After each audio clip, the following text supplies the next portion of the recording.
countered, as we've seen. The Gourd is the traditional lane counter to the Valentina, but it still is a pretty good pick, you know? You don't want to give it to Onic as well. So Valen, this is what I always see from Geek as well, man. They always use the same pattern over and over. Micro adjustments is the key. Personally, Red Rafa. Oh my god. Personally, I do feel the Valentina can be pretty good here. But here's the thing, you kind of want to establish a very good early control. Picking up the Claude here kind of makes it so that the Claude can be played a weak side. But again, as we saw previously, as long as the Rafa is there, you kind of can't ignore the goalie because it's going to get punished very heavily. And there's a lot of combos with it. You still have the Bruno. Bruno Rafa still pretty good. Bruno is decent versus this Akai. But what the Claude gives you is the ability to defeat all the marksmen in the late game. What about Irithel? Irithel is also pretty good. Like I said, any marksman at this point is pretty good. But what the Claude gives is at least a win condition versus the Rafa as well as the Irithel. Because what you have damage in the late game. But we've seen, though, in the late game, the Claude can do a lot more damage. It shreds, but at the same time, in a 1v1 duel against the Irithel, the crit burst heavy nature of the heavy crossbow does make the 1v1 slightly in favor of the Irithel, I think, because we've seen it with multiple times, especially in this matchup between these two teams. And the Irithel always becomes a bigger problem due to the mobility as well. Yeah, theoretically, the other benefit of Claude is that, apart from the other marksmen, the Claude is a hero that can go with the next laner, which is perfect because they ban the Lapu-Lapu. The idea for Lapu, Terizla, your Yuzhong, you go to the backlines to eliminate the marksman, right? If you have the Claude with you, now you have extra damage. Yeah, honestly, looking at the draft right now, I'm also looking at his Claude and I'm wondering, are they being too honest, or is this really their win condition? Because I kind of feel like having the Claude, you have multiple ways to win. Team fight, sure, you're going to be pretty strong, but if Onic is sleeping towards the game, it's like, oh, we're too focused on the Lord, or etc., we can see Marky doing his own thing, getting a lot of structures, and then making sure that he equalizes the goal. So I kind of feel like Geek this time approaching the draft with a lot of ways to attack Onic. And I kind of like it, but at the same time, it's tricky and honest at the same time. That's what I'm trying to say. I want to go for a more far-fetched possibility that with the Claude being picked up here from Geek fam, they could even, in the late stage of the game, when there's nothing else that they can do, they can even look for something like a backdoor or a split push. Yeah, exactly, that's what I say, exactly what CW did, right? Or what LaFell said just yesterday, I believe. Yeah, again, Onic versus Geek in the upper brackets, that's what we saw. The Claude is so dynamic because of that maneuverability, the mobility in and out of team fights, in and out of lane, getting gold as well. You're so creative with it. It's only now that you have to be a little bit more creative because you can no longer use that blazing duet in lane. That's why against bully laners like the Irithel, especially when comboed in against the Raph, and now even a Gourd, you're really gonna have to find a proper space. You need to be able to find that weak link, that hole in this Onic game plan. Yuzhong as well as Cho looks good for Geek fam. I really want to use Zong here. I feel like the Yuzhong can make sure that the Gourd does not feel comfortable and the Irithel cannot move forward, has to move backwards. But I think, is this not the trap that is being set by Onic? Forcing Yuzhong being picked up here? Because these are the choices that they went for in the ban in the drafting phase, Lapu-Lapu and Khalid. And then they try to counter the Yuzhong in lane. Well, if they want to go counter the Yuzhong, there are still options available. But I think that idea of the dive along with the Claude, that's an idea that Onic is very aware of. And the Paquito is still a very solid option, but it doesn't have the same AoE presence like the Raging Sandstorm, the Bravest Fighter from the Lapu-Lapu and the Khalid. So Onic can still use the maneuverability and just make sure that the spacing is paid attention to. That will mean that Geek will struggle to really find combos. Yep. Terizla sounds good for Onic, or even Uranus actually, so that they can really punish this Akai, like win all those neutral objectives. They have strong front to back if that is the case. So they have a choice between Terizla and Uranus this time. You know what I'm thinking? I'm thinking French and XP. The Lancelot was banned last game. They can go for the Lancelot pick here and have more hope. Ruby, Paquito, Akai, do you want to play Lancelot in that case? Well, if you're Kyrie, exactly. I was about to say, like, okay. usually, no. In any circumstance, you do not want that. And then they'll go, yeah, you know what? Yeah, you're right, Wolf. It's a bit too risky for the Lance, even for Kyrie. We'll go for the Terizla. And again, looking at Onyx draft, their control in the river is going to be very, very strong, right? The team fight capabilities is going to be amazing. In this game, if Geek really wants to make a difference, I got to say, the Paquito has to be the one attacking the backlines and making sure that every single kind of damage coming out from Onic is going to be disrupted. I really don't care even if the Paquito dies, as long as the backline doesn't have an easy time, it's going to be looking good for Geek Fan. Final expectations, Wolf. Yeah, I think Onic has a more easy track to execute, I would say. So they will take this, I think. All right, there you go, ladies and gentlemen. Thank you, Wolf. Thank you, LaFell. We'll see you after this game. Because, ladies and gentlemen, we're going to have to focus on this second game. Will Geek Fam be able to come back from this 1-0, force yet another series, another eye-to-eye with Onic? That's going to be the question as we'll welcome you to the Land of Dawn, ladies and gentlemen, for game number 2, Onic and Geek Fam. Have to see if Onic can really find the same kind of success. Can Geek make the adjustment to really throw a wrench in this tempo playstyle of Onic? All begins in the lane, so we have to take a look at the battle spells as well. 2 sprints on Geek, probably trying to outmaneuver and match up to the bit of that Raphael movement speed boost. And now it comes down to the same problems for both these two teams, and we'll see if Onic, they can win the neutral objective battle again, or will Geek Fam actually win it out with those small micro adjustments in that Claude in the gold lane. Arashi emblems by Dunya Games. We have an Inspire by Sans, because he uses a Mystic Projectile not only to engage, but also to scout out and deter Geek Fam from moving in. The fact that the bounce happens on that skill, it throws you off tempo, but at the same time, it takes longer to quote-unquote finish its animation. So it actually is a great zoning tool, especially in a big fight where you want the backline of Geek Fam to just be a bit more nervous, opening them up to possibilities. All right, let's see. The main change here is with the Irritel and Keyboy on the... Oh, wait a minute. Boy, what is he doing? Just some poke. Just a bit of poke up top there, rotating around. But again, this is the problem for them all throughout, even game number 1. The sustain in that gold lane. It's never a weak side when you have a Rafaela. You know, on the side of Geek Fam, you see that they have a lot more emphasis in the mid lane right here. Like we said earlier, it is a bit of a countered matchup. The wave clear from Gord is just so oppressive. So Beloy is moving there a bit more. But I think the real big fights are going to start from the jungle, you know, the jungle control here. Which jungle can really start being more aggressive first and maybe gank and impact the lanes. And in the early stage of the game, before level 4, it is Kyrie on the Fedrin, but now that it's level 4, maybe he can go for the heavy spin play before before the turtle is actually contested. That's going to be the main factor here because both of these junglers are at level 4. So we'll see the setup difference coming in from both of these teams. There you go. Some good damage. The assassination from Niall, but the Brazer's Wrath connects as well. As a 1-for-1, Luke diving deep into enemy territory. Kyrie now with the help of the penalty zone from Boots. In 1v1, it's still him who wins it out, even despite a heavy spin. And now Beloy is caught, forced to flicker out. Luke gets a proper knockout strike to disengage the rest of his team from that skirmish. That's a 1-for-1 trade in favor of Onic because they pick up the turtle. In addition to that, that's an outcome that we expected here. Niall on the Kai. I want to play from Kyrie though. He reads that the heavy spin is coming. He dashes out of the pit to avoid getting pinned down, securing the turtle quite easily. Man, that kind of foresight is what makes Onic so difficult to deal with. It seems like they are always one step ahead. Now, like game 1, the tempo is shifting in their favor, and Beloyski has been unable to really find a big value pickoff. Not yet.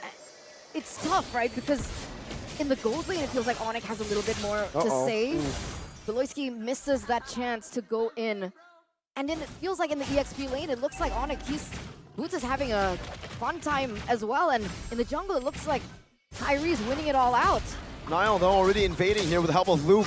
As the red tree finds it, but a penalty zone locks him down. A good heavy spin that disengages. Luke is able to dash away. Boots now there to capitalize on a good taunt knockup from Kyrie as Onic takes the lead again in the stat line. Another good stun to stop a boy from clearing this wave and to get Kyrie some good space. What do you do? What do you do if you were Geek at this point? Not having a proper setup on all 3 lanes, jungle losing as well. Arashi. But at this point, it's also a bit of an outplay situation here, because earlier, Beloyski was trying to find that pickoff on Kyrie, but he dodges it yet again. Seems like he just knows. And now with Paquito falling behind like this, I'm quite concerned as well, because no one's going to be diving in the back line unless Marky. Oh, he saved the heavy crossbow all the way to the end. It might be an outplay. One more hit. A fadeaway. Keyboy again. The executor. The assassin, but on a healer. The X Factor key boy. MVP all throughout, and he's able to again perform on a hero that we don't necessarily find himself on. And they're back again with a beautiful setup on the next neutral objective. This time now has a good spot, but Battle Zone gets popped in, and again the combo prevents Geek from even stepping in the vicinity. Kyrie with a taunt, Beloyski with his health bar just drained out. This is looking like a very dangerous situation, man. Geek fam, with how flustered they are, how forced they are to actually move into these objectives without the man advantage, without the wave advantage. They're coming in rushed and together, and you saw earlier, Sans just lands yet another huge combo. And if they really want to come out on top in these fights, they cannot do that. Of course, Luke, the main flanker for Geek fam, is already 1 kill down. He needs to try and make a play maybe, and that's what he's doing in the bot side. Geek fam have to pull an Arashi. Whoa. You heard his voice. It's a bit scrappy. Geek fam needs to look for a proper scrap here against Onic. They need to make it weird like this. I'm offended, but no, of course it's not. CW, unkillable, just jumps out like it's nothing. It's a similar story to what we saw in game number 1. That's the exact thing that they want to look for, yet Onic always deny that opportunity from happening. Whether it be from Keyboy's healing, whether it be from the FOTO item or photo, as you call it. Every time Geek fam wants to look for opportunities to make things uneven in these team fights, to make it scrappy, look for a pickoff, Onic always have a way to deny it away. You gotta give credit to Keyboy as well though, because his mana management is so good. Look at his item. He does not have the enchanted talisman. He only has the flash of the Oasis, and that's the only thing he has, but now he's getting jumped on. Baptism connecting and finally, no way, again! Kyrie with a taunt now, Keyboy with a bait. It's a big heavy spin from Niall, but it's a Mystic Gush even bigger. Kyrie now into the front, it's a flicker forward from Keyboy. Niall gets slowed and now taken out as a 3-man Baptism. A boy versus 2. That's the passive from Keyboy, getting a bit more damage. A boy needs to look for an outplay here. That's a splash out again, but CW will be able to just pick up a double. When you look for a scrappy team fight, Onic says we can win it anyways. Luke, 2 dashes. What he needs, he jumps, he gets one, but he misses another. Now it's an outplay. Luke has been normalized. Yesterday's play was nothing but a fluke in the face of Onic. They just made him look like an amateur, like a ranked game player. They dodge everything, they bait him out. CW knows that he has a heavy crossbow available, dodges out of it, and Luke was just caught out there, high and dry, nothing to do. And once again, the denial. Niall can't do anything. Absolutely Denial. nothing. Denialed? Denial, get it? I love it. 10 out of 10, Arashi. 10 out of 10, Arashi. We appreciate you. 10 out of 10 red trees as well from Kyrie so far. That one right there went to Niall. That was Niall still having that red tree, but what the heck is going on? It almost seems like Onic have regained their Season 11 form. They are untouchable. Does Geek fam want to go for a different approach maybe this time around? Sure, they've been looking for pickoffs, but for the amount of times that they failed, they went on the same person. They went onto Keyboy. And over, time and time again, he has been able to outplay the situation. Is there a way for them to go for a different approach? I think the only real play that stands out is maybe some macro-heavy splitting done by Luke. Because if he doesn't go in, they can't really make him commit. But look at his play! The turrets mean nothing, not to Onic. Niall with a 2-man heavy spin, but what is a heavy spin? So no follow-up. I'm offended, bringing Boots back under the turret right now. The Appraiser's Wrath doesn't connect. The boy misses the Baptism and now gets gunned down. But RK with a blazing duet, it's healed again. The Mystic Gush, everything you throw at Onic, Onic throws at you again, 2 times. Fold. 6,000 gold lead in the 8th minute already in that particular skirmish. That was a 2-0 trade. And Onic, they're taking down the structures, and the structures are falling like flies. Onic have completely taken this entire game of Mobile Legends, rewritten the code, and there doesn't look like anyone is here to stop them. I don't think team fighting skirmishes can be won by Geek fam at this point. The goal disparity is just way too big. And if you notice, it's not like Geek fam has not been able to find any real good engagements. Beloy and Niall has landed massive ultimates, the I'm Offended, as well as the heavy spins. But while that was happening, look at how Onic is posturing. Boots and Sans just stand there menacingly and say, you want to jump in on this? You can do that. It's going to be a big Mystic Gush combo or a huge penalty zone, and we're going to wipe you out. That deterrent is just so difficult for Geek Fam to deal with right now. I think macro play is the only thing they have, but they're just outmaneuvered. Now's the setup. We're gonna see the Lord dance here coming in from both of his teams with Kyrie at level 12, Nile at level 11. Either or, Onic has way bigger of an advantage in this particular skirmish. Nile, I don't think he's able to force this out, but I like what Geek Fam is doing. They understand this, and they're looking for a trade, a macro play, something that they can put in their pocket, which is that push in the top side. Something is definitely better than nothing. But with the Lord coming up here, Onic can still equalize in the lost turret department, and they can even go for a bit more with a penalty zone, with tools to just and crowd control, but Boots maybe walking into a trap. I'm offended, connecting onto Boots. If he survives this, that will not happen. But if he survives, that would be cool, right? I mean, Onic have survived every single skirmish. Unfortunately, in the mid lane, Kyrie will just pick up a free tier 2. In the mid lane, they're pushing in the bottom, so even though they got a kill, the setup is still for Onic. It looks bad. It looks bleak for Geek Fam right now, but does this not look like they're setting up for a backdoor or a split push strategy for Marky to go in? That's the only thing they can do. But for Onic, they have multiple frontliners, so they can send someone to try and stop the push, or they can just go for a fight and make it a bit of a base race. With the Lord coming in, I don't think Luke can really match up to the pushing speed, but they will send Boots back, so the penalty zone deterrent is now no longer in the picture. This could be an opportunity for Geek Fam, unless... Beloy's Conceal just got cancelled earlier. Holy Baptism baiting out the heavy spin. Beloyski, oh, that's an I'm offended only onto the cannon minion, and it actually procs the sentry, the turret there. And now it's the turret in the mid lane, tier 2, just taken out without minions. That's the first Lord as well, and Luke tries to replicate the same kind of success, but it's gonna cost him. He survives for a bit, but not for long. The heavy crossbow does that much damage through the shielding. It pierces through. Desperation, just the stench of desperation all over Geek Fam. And it's only been 11 minutes, yet they're resorting to this sort of strategy and this sort of gameplay. Sacrificing Luke, looking for structures, trying to set up for what appears to be a Hail Mary. Usually we see that Onic, especially with an 8k gold lead, they can make plays to just dive in and just destroy teams in their own bases. But they know that Geek Fam, they've been here before. This is where they're just scheming, waiting for a chance in the shadows to try and make something happen. And now it's, what, just Onic controlling everything. What do Geek even do? They look for a split push up top. Luke is getting some good farm, but for Marky, he is the weapon they need to get online right now. But unfortunately, he is 3 levels down against CW. I'm only curious as to see how much gold CW is ahead by. Me too. I want to know how far behind he is. I want to know I want to see the items.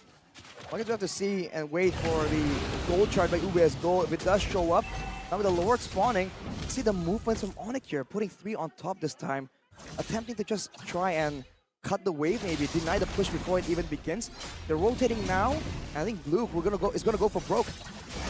Let's see if he can do it. He's on the base turret already, and Onic have no response to it. Keyboy's finally now recalling, but Onic here, they're actually not recalling. They've canceled it out. That's an I'm offended onto Keyboy right now, but he still has the flicker. Goes in for the baptism, saves the flicker. Luke is still on the top side right now, looking to play, but Beloyski gets melted down before anything can happen, and there are no more minions up top. Onic have gone for a risky play. They have left the top side, and now, only now, do they send Sans back to clear it. Luke in the mid lane trying to be a nuisance, and Onic are still holding on to the Lord. Niall's only a level behind, and Kyrie's already holding on to it. Niall jumps in with a good knockup.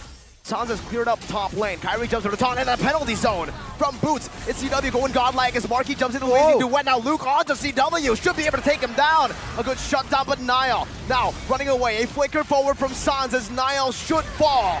Sans picks up a killing spree. What looked good has ended up disastrous for Geek Fam. Fortunately for Geek Fam, they're able to find CW though, so the pushing power is going to be a bit more limited. But with this next Lord right here, Onic, it's just the moment where if they want to play this early game style, they want to go for the end. The base start has been taken for Geek Fam. That's a great advantage, a bit blessing in this, a silver lining for them. But now Onic will definitely go for a decisive play. And if you take a look at the items, it's full aggression coming in from CW, and he's ahead by 3,000 500 gold with the GDS. He has maneuverability, and with the Lord already in their hands, there's no chance for Geek Fam to force him into close quarters battle. A small loophole that I see is CW. Oh no! What you see is Beloyski getting melted down, Eterna. Onic aren't even using the sideways. They don't care. They'll go straight at that base turret in the mid lane, take it down, and then recall. And then now Luke has to be careful. He's still going for it. He might actually lose his life now. That's CW with a heavy crossbow, chasing Luke down. That's some damage, popped down. The knockout strike comes out. The Geek Fam sticker emote comes out. But he will not come out alive from this trade. He doesn't. He doesn't. He's able to find a little bit of time, maybe for Geek Fam. But other than that, he was even unable to get that turret in the bottom side of the map, get that inhibitor turret for his team. And now Onic with a man up. They're looking for a little bit more pressure into Geek Fam. The one thing that I really wanted to point out was CW has yet to buy a 1. Yep. So that's something that Geek Fam can exploit, but it's a shot in the dark, but it's the only shot they got. It's also holy healing to help that, right? You don't need to win in nature when your HP doesn't even go low. Marky's physical damage right now, it's still not at that level. Why? Because he already has DHS, he has Golden Staff as well. Rafaela I think he has a Corrosion. I think it's only one item away from having a full inventory slot. But yes, there's a lot more utility built into it. And again, it's just not the same kind of crit, the same kind of burst. With Luke gone earlier, Onic has been able to get the bottom side base turret as well. And now, with them locked in the base like this, Luke can't find a window to actually go out. That's an I'm offended onto Keyboy, but he still gets out. He gets a baptism as well. On the last possible pixel of that baptism, he finds Beloyski. A proactive move by Beloy, and you will not believe the outcome of it. Man, the aggressive play from Onic continues, and Sans has a Winter Truncheon. Fully expected to do something absolutely crazy, and now they go in. Nothing crazy, everything just by the books. They go in for the first person they see. It's a penalty zone.